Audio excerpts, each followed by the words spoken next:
Well, good evening, everybody, and welcome to the Declamation Prize.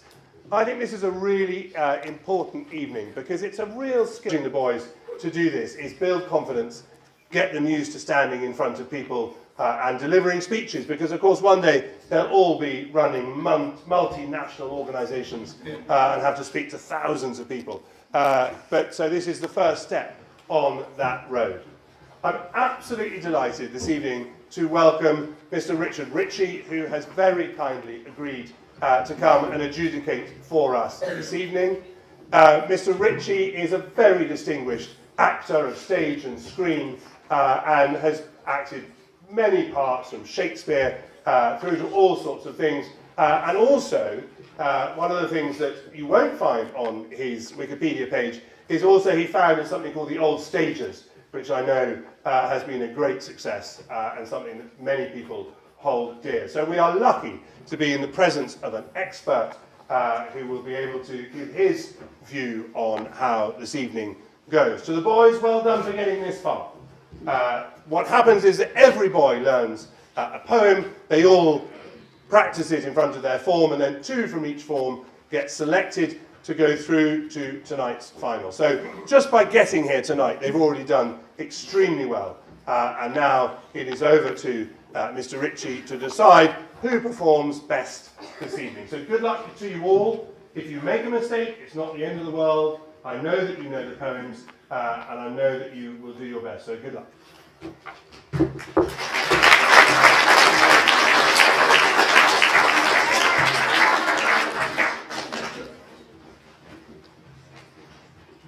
We have the first declamation, please, by Ross.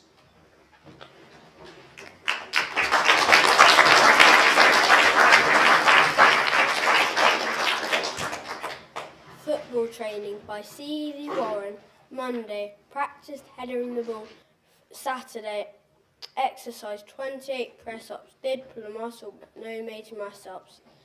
Sunday, at last, I dared the match. Came for it all without a scratch. The ref was amazed that I kept my nerve, and he agreed it's not easy to be the reserve.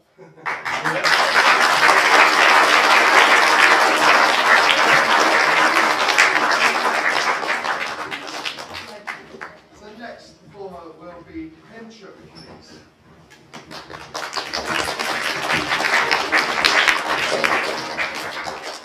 Grand's 11 by John Kitchen. My grandma is in a football team. Her age is 78. She's no longer like a palm tree standing waiting for a date. The goalie in my grandma's team. Her age is 74. Opponents rarely score a goal, but she built like a grey barn door. The striker is a real antique, captain at 88. She's vicious, mean, and fouls a lot, the kind of striker goalies hate. Two of Grandma's football team have aged, aching bones. Are quite acutely deaf. They shout and wave most truly at every weekend ref. Most of Grandma's football team have aged, aching bones. But in the showers after games, no singer, player, moans. The other week, a rare defeat. They lost 3 goals to 5. They don't seem to care a lot. They're just glad to be alive.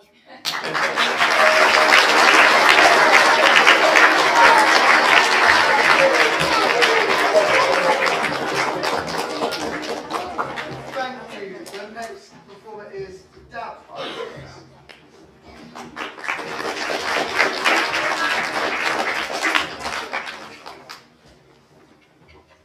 The Tin Can Band by Margaret May. Oh, the Tin Can Band, oh, the Tin Can Band. It's the dinniest band in the big bright land. It's a sing-song band, it's a bing-bong band, it's a miss-a-beat, have-a-treat, skippy-feet band. As we march along with our pots and pans, and we bing and bong on our old tin cans, we're singing and a-songing to the binging and the bonging, and escaping and a-skipping out on every hand. And it sounds like a battle when our tin cans rattle, when our tin cans rattle and our tin cans clang. And it sounded like the prattle and the tattle of a battle, like a merry monster cannon going bang, bang, bang. Though silence falls when the band goes by, and the street is bare to the hills and sky. There's a knitter and a natter and a tiny tinny patter, like a whisper, only crisper. like a tin toy sigh, and a flutter like a mutter, and a sunny sort of stutter going giggling down the gutter where the funny echoes die.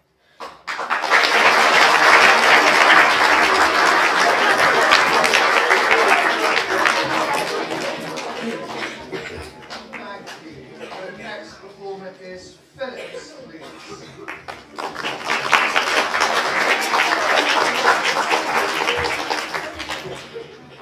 Town Owl by Laurie Lee. On eves of cold, when snow-cold fires, rooted in basements, burn and branch, brushing with smoke the city air, when quartered moons pale in the sky, and neons glow among the dark, like deadly nightshade on a briar. Above the muffled traffic then, I hear the owl, and at its note, I shudder in my private chair. For like an augur he has come to roost upon our crumbling walls, his blooded talons sheathed in fur. Some secret lure of time, it seems, has called him from his country waste to hunt a newer wasteland here. And where the candelabra swung, bright with the dance of 1,000 eyes, now his black-hooded pupils stare. And where the silk-shoed lovers ran, with dust of diamonds in their hair, he opens now his silent wing, and like a stroke of doom, drops down and swoops across the empty hall, and plucks a quick mouse off the stairs. Thank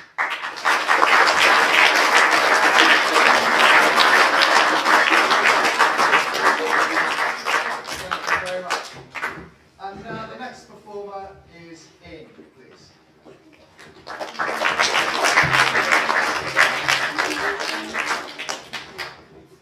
Football training by Celia Warren. Monday, practice heading the ball. Missed it, nutted neighbor's wall. Tuesday, perfected my sideline throw. Fell in the mud, forgot to let go. Wednesday, worked on my penalty kick. A real bruiser, my toe met a brick. Thursday, gained stamina, went for a jog, ran round in circles, lost in the fog. Friday, developed my tactical play, tackled the goalpost, got in the way. Saturday, exercised 28 press-up. Did pull a muscle, but no major mess-up. Sunday, at last, the day of the match. It came through it all without a scratch. The ref was amazed how I kept my nerve.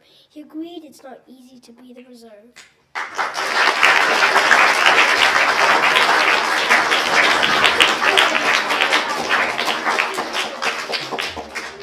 Thank you very much. The next performer is Hodder, please.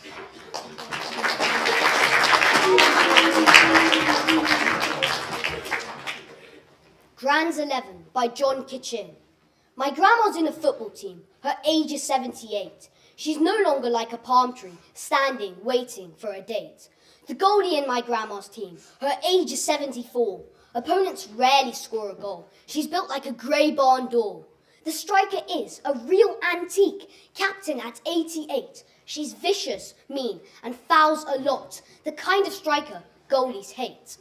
Two of Grandma's football team are quite acutely deaf. They shout and wave most rudely at every weekend ref. Most of Grandma's football team have aged, aching bones, but in the showers, after games, no single player moans.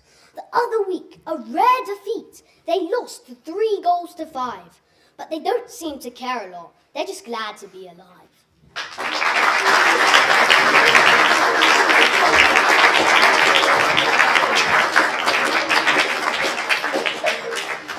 Thank you very much. The next performer is Remind of Mine, please.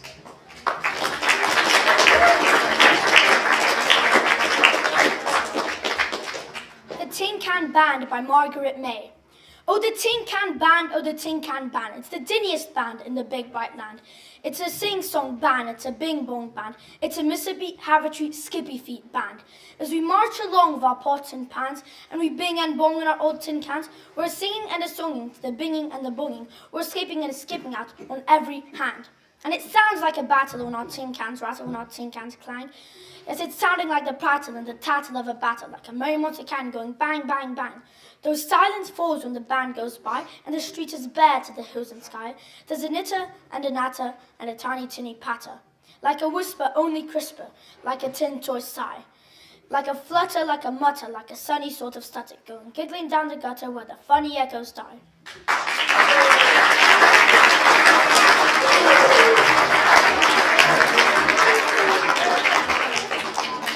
Thank you very much indeed.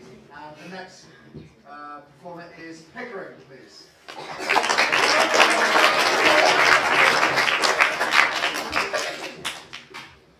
Town Owl by Laurie Lee. On eves of cold, when slow coal fires, rooted in basements, burn and branch, brushing with smoke the city air, when quartered moons pale in the sky, and neons glow along the dark, like deadly nightshade on a briar. Above the muffled traffic then, I hear the owl, and at its note, I shudder in my private chair. For like an augur he has come, to roost among our crumbling walls, his blooded talons sheathed in fur. Some secret lure of time, it seems, has called him from his country wastes to hunt a newer wasteland here. And where the candelabra swung, bright with the dancer's thousand eyes, now his black-hooded pupils stare. And where the silk-shoed lovers ran, with dust of diamonds in their hair, he opens now his silent wing, and like a stroke of doom, drops down and swoops across the empty hall, and plucks a quick mouse off the stair.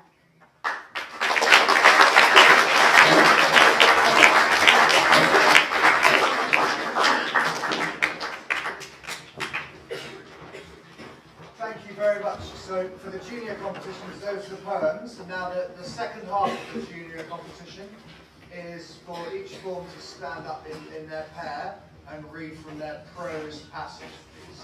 And we're going to start with Form 2, if that's okay. And that's Ross and Ing. Could you stand up one behind each of those? Thank you very much. George's Marvelous Medicine by Rodolphe. There was a bottle of yellow stuff inside called This Was Famous Dandruff Cure. In it went, there was something called Brilliant for cleaning false teeth. He found another aerosol can.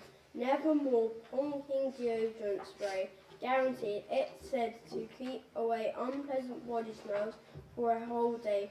She could use plenty, that George says, as he sprays the entire canful into the saucepan.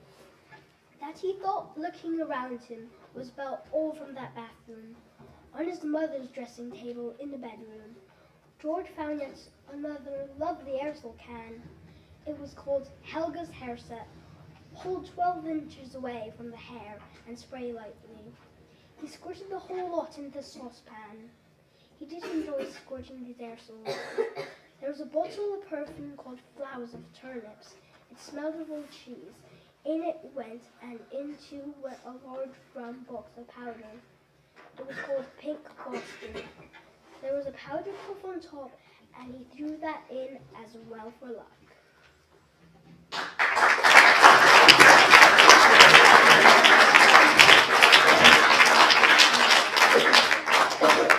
Thank you very much. Can we have the next pair up, please? That's Pinchuk and Hodder.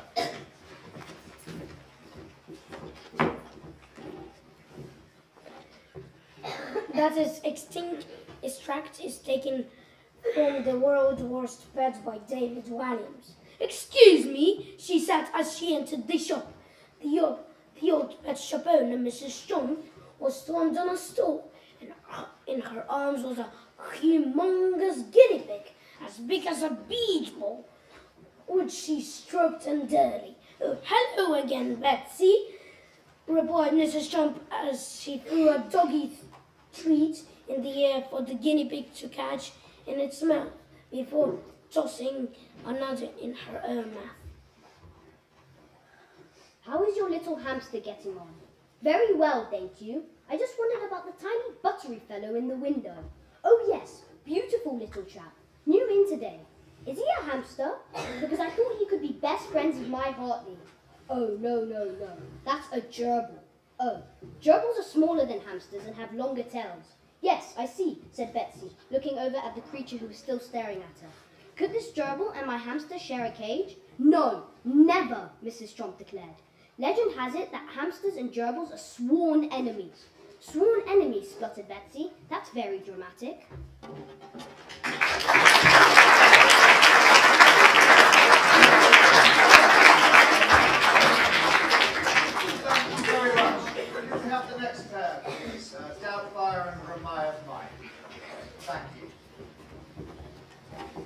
This is taken from Harry Potter and the Chamber of Secrets by J.K. Rowling. Harry Potter and the Chamber of Secrets, Chapter 8, The Death Day Party. October arrived, spreading a damp chill over the grounds and into the castle. Madame Pumphrey, the nurse, was kept busy by a sudden state of cold amongst the staff and students. Her pepper-up potion worked instantly, though it left the drinkers smoking at the ears for several hours afterwards. Ginny Weasley, who had been looking pale, was bullied into taking some by Percy. The stream pouring from under her vivid hair gave the impression that her whole head was on fire. Raindrops the size of bullets thundered on the castle windows for days on end. The lake rose, the flower beds turned into muddy streams, Hagrid's pumpkins swelled to the size of garden sheds.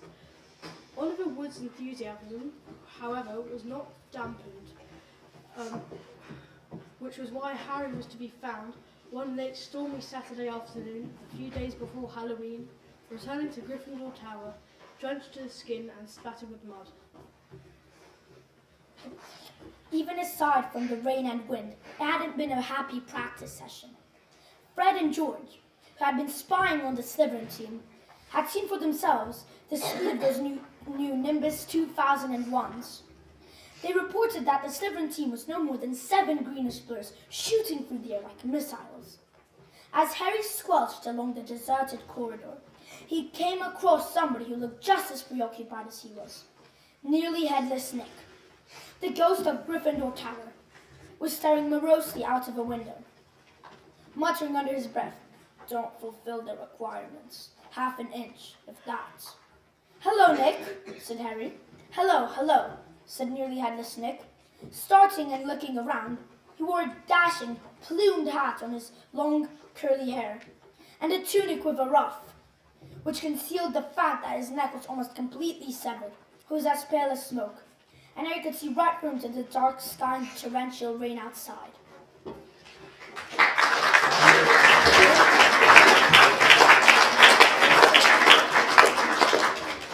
Thank you very much. And the final pair are Phillips and Pickering, please.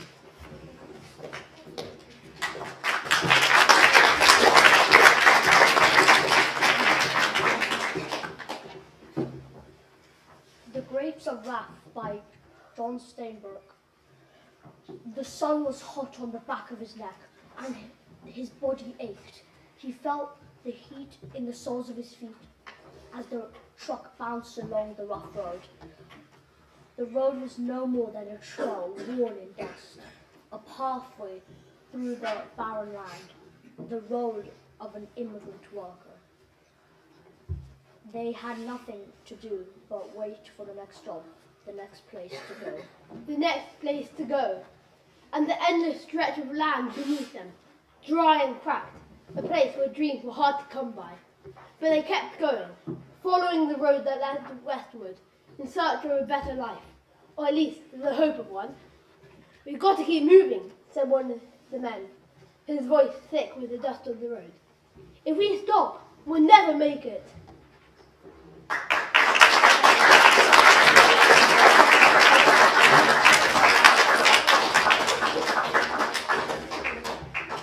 Thank you very much. We just need to have a think about the junior competition now, and we'll announce the second and the first place shortly. So please talk amongst yourselves just for 2 or 3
come to some conclusions? You see how it took a long time because it's so terribly difficult. And the thing about art, whether it's music or whether it's acting or whether it's poems or reading, is that I don't like contests because they are subjective and everybody will have a different view. I've never played games. I'm absolutely hopeless at it because then you know who's going to win and you know who's going to lose. In music or in acting, it's not obvious. So whatever I come down with won't meet with everybody's agreement, and I could be easily wrong. So nobody should feel discouraged if I don't mention them as a winner. But what I would say, and it will be relevant possibly to the next group as well. Oh my goodness, I've never been given a cup before. What I would say is that one of the things which is sort of really important when one's doing any sort of reading or a recitation or a poem is it's got to be audible, because I won't know the poem and I don't really want to read it, I want to hear you say it. So it's got to be audible. And virtually all of them were. There were one or two that were sotto voce, is what we say in music, but most of it was pretty audible. I did think that some were too fast. That's a very great temptation to get it over with quickly. But actually, sometimes you could slow it up a bit, and that might make a difference. So those are things to think about for the future. But what I decided, with no great confidence, and I think I have to go from the third, I'm going to pronounce this wrong. Is it Mr. Pinchuk? Yeah, he's number 2.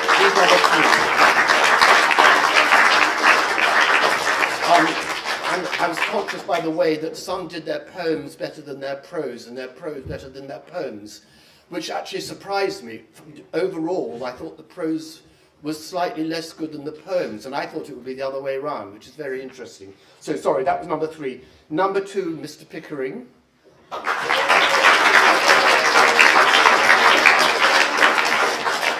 But by a hair's breadth, I'd like the winner to be Mr. Hodder.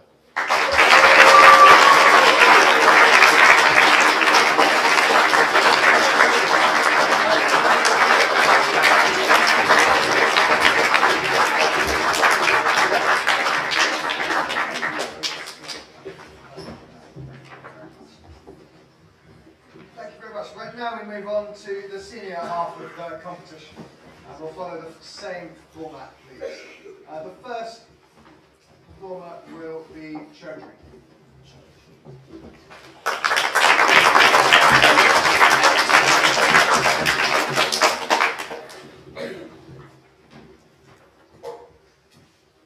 Good Timber by Douglas Mallock. The tree that never had to fight for sun and sky and air and light, but stood out in the open plain and always got its share of rain. Never became a forest king, but lived and died a scrubby thing. The man who never had to toil to gain and farm his patch of soil, who never had to win his share of sun and sky and light and air, never became a manly man, but lived and died as he began. Good timber does not grow with ease. The stronger wind, the stronger trees. The further sky, the greater length. The more the storm, the more the strength. Where lies the forest growth, we find the patriarchs of both. And they hold counsel with the stars, whose broken branches show the scars of many winds and much of strife. This is the common law of life.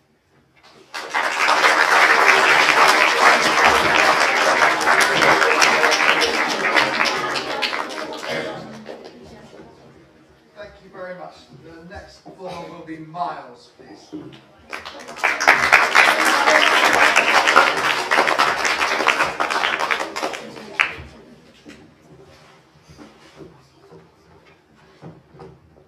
Sea Talk by Max Thatchen. Inside the little harbour, on the tide that washes stones where weedy limpets cling, I thought I heard, where sleeping rowboats ride, the little fishes, tiny, whispering. I thought I heard, beside the wooden pier, the starfish heave a long and salty sigh, and murmur in the mussel's shelly ear, its longing for a bright and wider sky. I thought I heard the underwater shouts of gleeful creatures, moans and barks and squeals, the dolphins thrusting long and smiling snouts, and the gossiping to sleek and agile seals. The noises from the restless waves and spray of armored crabs that guard their rocky spots, the sound of white seahorses at their play, or lobsters' prayers within their captive pots. I wish I knew that such a thing could be, to know the songs of moving fin and scales, the liquid language of the living sea, and hear the gentle voices of the whales.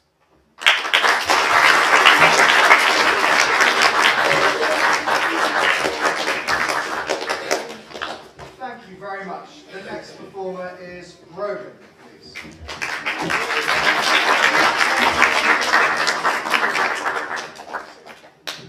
The Fox and the Egg by Burley Doherty. I held a hatching egg against my ear and listened to the cheep of bird inside. I heard the chip-chip of its tiny beak, the urgent hammer as it struck for air. I put the egg, warm from my nestling hand, back into its bed of straw. Tonight, it will thrust out bony wings and twigs of legs and crack its shell and peer blindly into life. But then, as we all slept, a fox leapt the 6-foot wire fence, crept inside the shadows of the barns, and took the newly hatched chicks whole and bore them home to feed his newborn cubs. I tried to forgive the fox. I thought of his den hidden in the dark earth. I thought of his red cubs warmed by his vixen's side. I saw their hungry puppy mouths wet and wide. The fox streaks through the forest. The fox slinks through the hedgerows. The fox flees from the hounds. The fox spills his blood.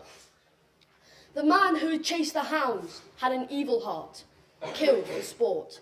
The hounds who had chased the fox had animal hearts, killed for blood. The fox who had stolen the chicks had a cunning heart, killed for food. And I still hear the cheep of the cracking egg, still feel the warmth of it in my palm.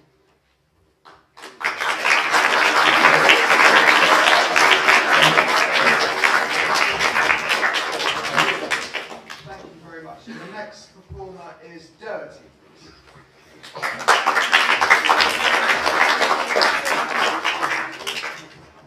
The Send-Off by Wilfred Owen. Down the close, darkening lanes, they sang their way to the siding shed and lined the train with faces grimly gay. Their breasts were stuck all white with wreath and spray, as men's are, dead. Dull porters watched them, and a casual tramp stood staring hard, sorry to miss them from the upland camp. Then, unmoved, signals nodded, and a lamp winked to the guard. So secretly, like wrongs hushed up, they went. They were not ours. We'd never heard to which front these were sent, nor dare if they yet mock what woman meant, who gave them flowers. Shall they return to the beatings of great bells in wild trainloads? A few, too few for drums and yells, may creep back, silent, to still village wells, up half-known roads.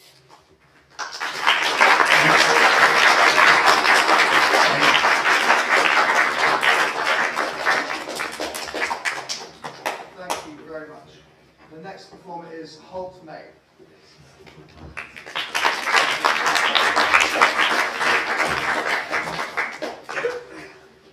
Wind by Ted Hughes.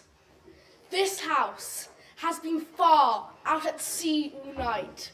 The woods crashing through darkness, the booming hills, wind stampeding the fields under the window, floundering black astride and blinding wet, till day rose. Then, under an orange sky, The hills had me places, and wind wielded blade light, luminous black and emerald, flexing like the lens of a mad eye. At noon, I scaled along the house side as far as the coal house door. Once I looked up for the brunt wind that dented the balls of my eyes. The tent of the hills drummed and strained its guy rope.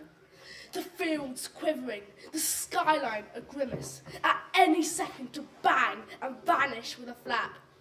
The wind flung a magpie away, and a black-backed gull bent like an iron bar slowly. The house rang like some fine green goblet, in the note that any second would shatter it. Now, deep in chairs, in front of the great fire, we grip our hearts and cannot entertain book, thought, or each other. We watch the fire blazing and feel the roots of the house move, but sit on, seeing the window tremble to come in, hearing the stones cry out under the horizons.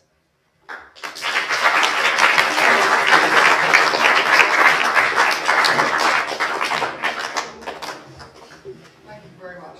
The next performer is John Dingley, please.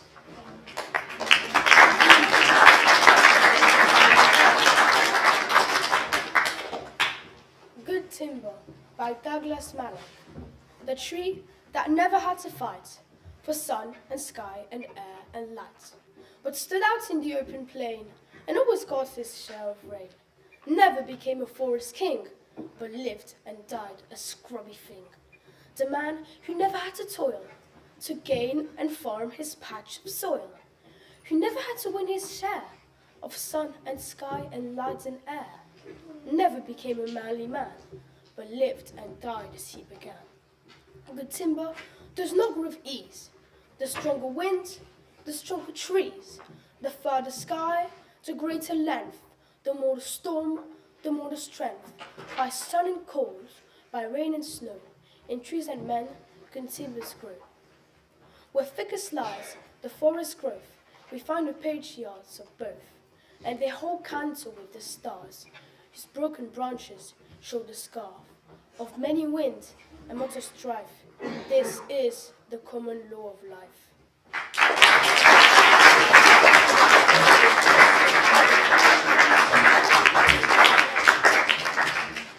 Thank you very much. The next performer is Sulabas.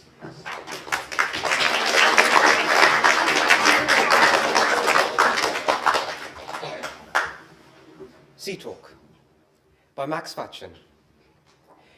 Inside the little harbour, on the tide, that washes stones where weedy limpets cling, I thought I heard, where sleeping rowboats ride, the little fishes' tiny whispering. I thought I heard, beside the wooden pier, the starfish heave a long and salty sigh, and murmur in the mussel's shelly ear its longing for a bright and wider sky. I thought I heard the underwater shouts of gleeful creatures, moans and barks and squeals, of dolphins thrusting long and smiling snouts and gossiping to sleek and agile seals.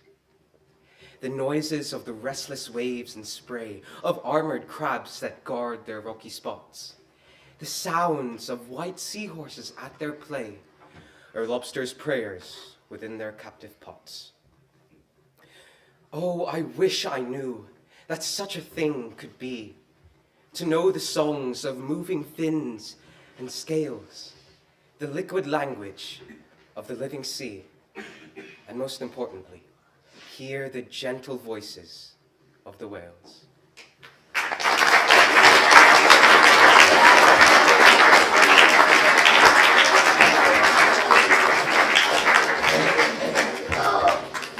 Thank you very much. The next performer, please, is Oracle.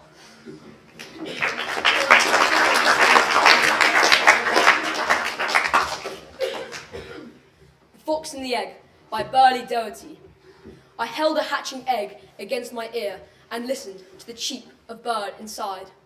I heard the chip-chip of its tiny beak, the urgent hammer as it struck for air.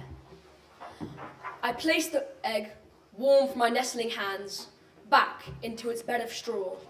Tonight, it would thrust out bony wings and twigs of legs and crack its shell and peer blindly into life.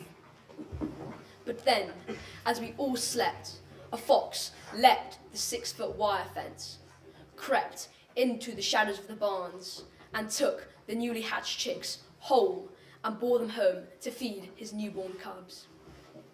I tried to forgive the fox. I thought of his den hidden in the dark earth. I thought of his red cubs warmed by his vixen's side. I saw their hungry puppy mouths wet and wide. The fox streaks through the forest. The fox slinks through the hedgerows. The fox flees from the hounds. The fox spills its blood. The man who had chased the hounds had an evil heart, killed for sport. The hounds that had chased the fox had animal hearts, killed for blood. And the fox that had took the eggs had a cunning heart, killed for food. And I still hear the cheep of the cracking egg, still feel the warmth of it in my palm.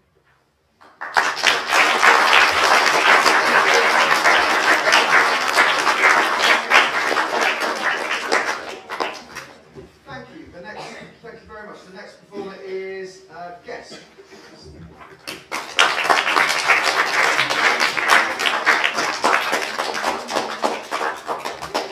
The Send-Off by Wilfred Owen.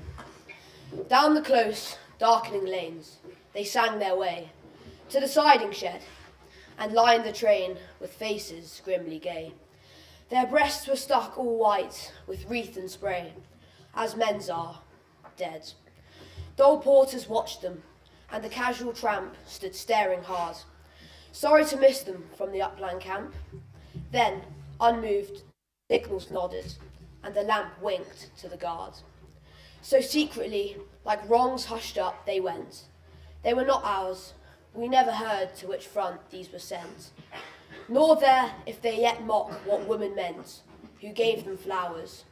Shall they return to beatings of great bells in wild trainloads? A few, too few for drums and yells, may creep back silent to still village wells up half-known roads.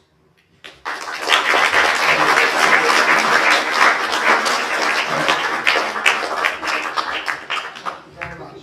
And the next performer is Hammer and Larson.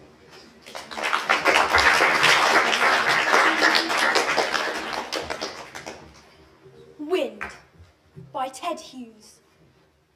This house has been far out at sea all night. The woods crashing through darkness, the booming hills, winds stampeding the fields under the window, floundering black astride and blinding wet till day rose. Then, under an orange sky, the hills had new places, and wind wielded blade light, luminous black and emerald, flexing like the lens of a mad eye. At noon, I scaled along the house side as far as the coal house door. Once I looked up, through the brunt wind that dented the balls of my eyes, the tent of the hills drummed and strained its guy rope. The fields quivering, the skyline a grimace. At any second, to bang and vanish with a flap, the wind flung a magpie away, and a black-backed gull bent like an iron bar slowly. The house rang like some fine green goblet in the note that any second would shatter it. Now, deep in chairs, in front of the great fire, we grip our hearts and cannot entertain book, thought, or each other. We watch the fire blazing and feel the roots of the house move, but sit on, seeing the window tremble to come in, hearing the stones cry out under the horizons.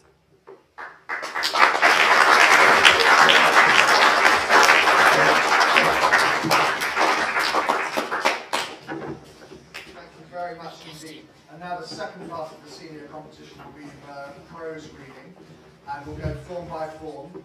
And the first pair will be Chaudhry and Dondinier, please.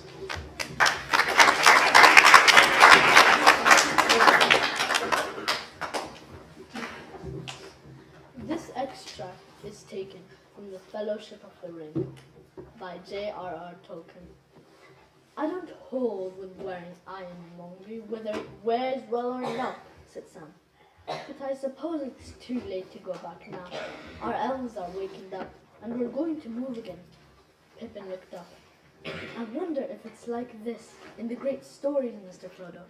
Like what? The great stories, the ones that really matter, full of darkness and danger, they were. And sometimes you didn't want to know the end, because how could the end be happy? How could the world go back to the way it was when so much bad had happened? But in the end, it's only a passing thing. This shadow, even darkness must pass. A new day will come, and when the sun shines, it will shine out even clearer. Those was the story that stayed with you. That meant something, even if you were too small to understand why. I suppose people and them have lots of chances of turning back. Only they didn't. They kept going, because they were holding on to something. What are we holding on to, Sam? That there's some good in this world, Mr. Frodo, and it's worth fighting for. Thank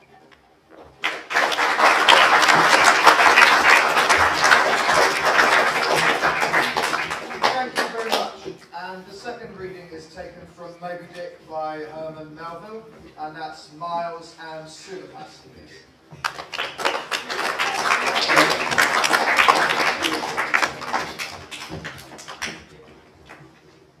Moby Dick by Herman Melville.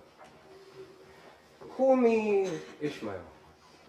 Some years ago, never mind how long precisely, having little or no money in my purse, and nothing particular to interest me on the shore, I thought I would sail about a little and see the watery part below.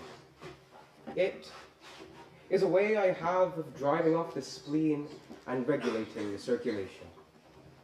Whenever I find myself growing grim about the mouth, whenever it is a damp, drizzly November in my soul, whenever I find myself involuntarily pausing before coffin warehouses and bringing up the rear of every funeral I meet. And especially whenever my hypos get such an upper hand of me, that it requires a strong moral principle to prevent me from deliberately stepping into the street and methodically knocking people's hats off. Then, I count it high time to get to sea as soon as I can. This is my substitute, the pistol and ball. With a philosophical flourish, Cato throws himself upon his sword. I quietly take to the ship. There is nothing surprising in this. If they but knew it, almost all men in their degree, sometime or other, cherish very nearly the same feelings towards the ocean with me.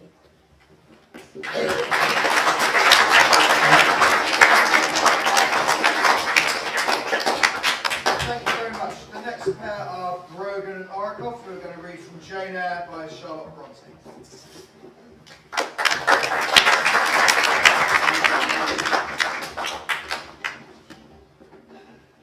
There was no possibility of taking a walk that day. We had been wandering indeed in the leafless shrubbery an hour in the morning, but since dinner, Mrs. Reed, when there was no company, dined early. The cold winter wind had brought with it clouds so sombre and a rain so penetrating that further outdoor exercise was now out of the question. If you don't care about being wet, we can go outside in the rain, said I to my cousin. He assented with a gesture of indifference, and we went out uninvited into the damp garden. We stood at the door for a few moments, looking at the sky and the slanting rain. The garden was bleak and neglected, the pathways almost hidden beneath an overgrowth of moss. I found it strange how such a gloomy place could evoke no sorrow in me. I had felt so much of it before, yet it seemed to bring neither warmth nor comfort. "What are you thinking of?" asked my cousin. "Nothing," I said, and we both stood in the silence for some moments. As the wind howled through the trees, my mind was taken up by thoughts of a long journey ahead, one that would take me far from this place.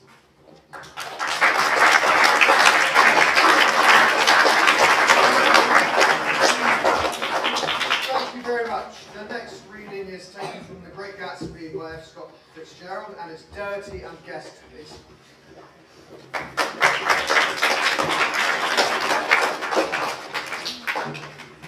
This extract is taken by The Great Gatsby by F. Scott Fitzgerald. In my younger and more vulnerable years, my father gave me some advice that I've been turning over in my mind ever since. Whenever you feel like criticizing anyone, he told me, just remember that all the people in this world haven't had the advantages that you've had. He didn't say any more, but we've always been unusually communicative in a reserved way. And I understood that he meant a great deal more than that. In consequence, I am inclined to reserve all judgments, a habit that has opened up many curious natures to me and also made me the victim of not a few veteran bores. The abnormal mind is quick to detect and attach itself to this quality when it appears in a normal person. And so it came about that in college I was unjustly accused of being a politician because I was privy to the secret griefs of wild, unknown men. Most of the confidences were unsought. Frequently, I had feigned sleep, preoccupation, or a hostile levity when I realised by some unmistakable sign that an intimate revelation was quivering on the horizon.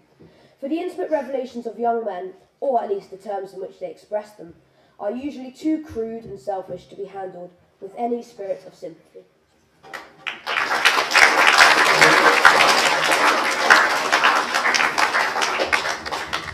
Thank you very much. And the last piece of prose is to be read by Holt and Hammer Larson, and it's from Pride and Prejudice by Jane Austen.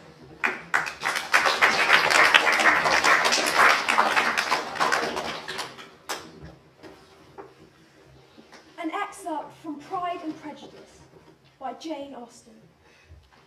It is a truth, universally acknowledged, that a single man in possession of a good fortune must be in want of a wife. However little known the feelings or views of such a man may be on his first entering a neighbourhood, this truth is so well fixed in the minds of the surrounding families that he is considered the rightful property of someone or other of their daughters. "My dear Mr. Bennet," said his lady to him one day, "have you heard that Netherfield Park is let at last?" Mr. Bennet replied that he had not.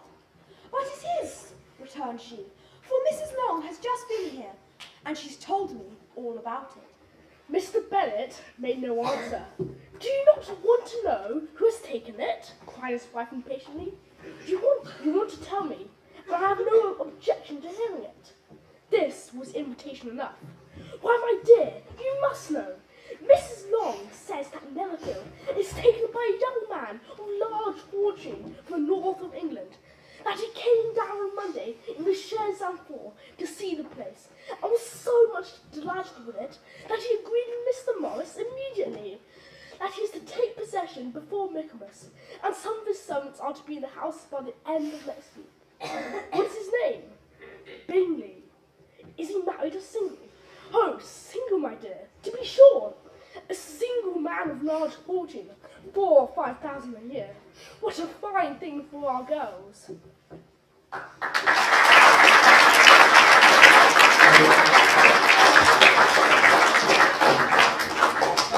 Very much indeed. If we could just have 2 or 3 minutes just to gather thoughts for judging, and please talk amongst yourselves. Well, actually, don't talk amongst yourselves, because I'm going to just use this time just to say a couple of things.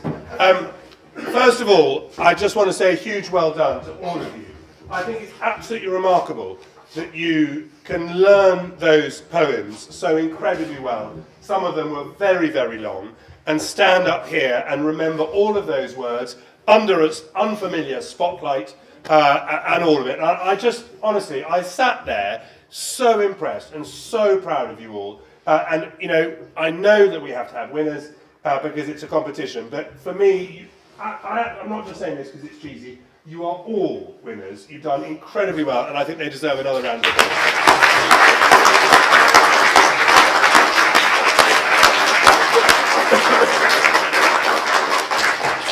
I hope you will indulge me further for just a second, because today 6 boys went to Charterhouse to take part in the Under 11 National Fives competition. So that is all the schools in the country that play fives descended on Charterhouse. And we had two pairs who got to the semi-finals, and they both played against a Berkhamsted pair, or two different Berkhamsted pairs, and they both won their semi-finals. So we had an all Sunningdale final of the under-11 National Fives competition, and rather inevitably, we won the under-11 National Fives competition. If I could just ask, because they're all in here, those 6 boys, all 6 of you who took part in the competition today, can you just stand up? And I just think you, all of you, deserve a big round of applause.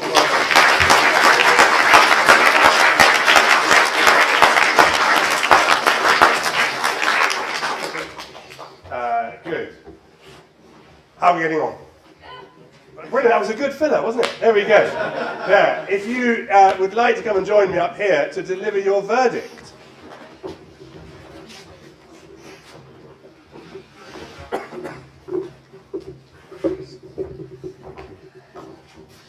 The headmaster hasn't won tonight. Now, once again, what I said the first time still applies. Just make 2 things. I just want to sort of overwhelmingly emphasize how difficult it is what you've done tonight. People who act, when they're in a play, they don't normally have to go, I mean, occasionally it happens in a Shakespeare or something, but occasionally one has time to warm up. Going onto a stage without any props or help and just reciting a poem is the thing which causes more stage fright than anything else, and you're jolly lucky not to have stage fright. One day you will, but it was really, really excellent. It's very, very difficult what you've all been doing. And the second thing I wanted to say, was slightly applied to the first as well, is the distinction between reading and reciting poetry. Of course, what the major difference, the reason why in some ways the poetry was more exciting and easier to listen to than the prose, was because you knew it by heart. But actually, and it's quite true, it's very difficult to read it, but it makes it more exciting for the audience if they know that you know it and are on top of it and are performing it. It's amazing what memory does to enhance the performance. But there is an art to reading out loud when you don't know it. Actors sometimes have to be able to read. And reading with a script which you may not know very well, but you've still got to read well, is an art in itself. And it's a question of trying to give the impression that although you're reading it, you actually know it almost because of the way you present it. So reading is an art form just as much as reciting poetry, even though it may not be so exciting. And it was on that basis that I've come to what will be, once again, a very controversial order, but it's the best I can do, but I'm sure some of you could do better, and as has been said, you are all winners tonight. But the reason for my thinking is that tonight, the person who I'm going to announce as the winner, I thought did the best in both the prose and the verse, whereas the other 2 did one extremely well, but the other not quite so well, but the winner did both completely well. So it was on that basis that I've made Mr. Orikoff take the 3rd place. Have I pronounced it right?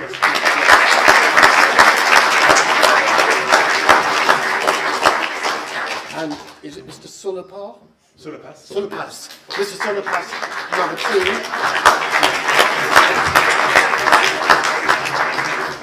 And I can't read my writing, but Mr. Hamron Larson to be the number 1.